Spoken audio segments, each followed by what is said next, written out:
One of the things that I think is really unique about Ginkgo is some of the decisions you've made as you've built a startup. So, for example, I believe you have super voting shares for all the employees as like a public company. Could you tell us a little bit more about ideas like that you've enacted and how you thought about them? It's really cool stuff. We're building a powerful platform at Ginkgo. So one of the questions was, who should control it?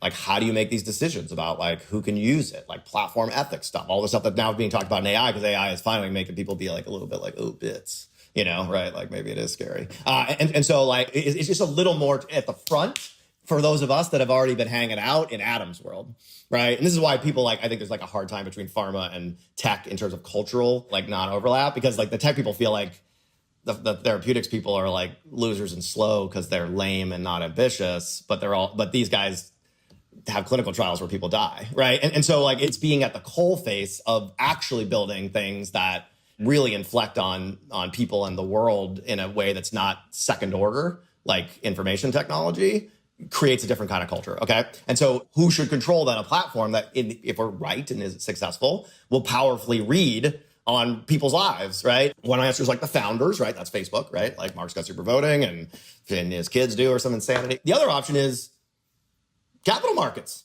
right? Like BlackRock, right? Fidelity. Like that's just every normal corporation that isn't founder controlled in Silicon Valley, where like the voting shares are majority held by arm's length capital. And if the CEO is not doing the thing they want, they bring in a different board and fire the person.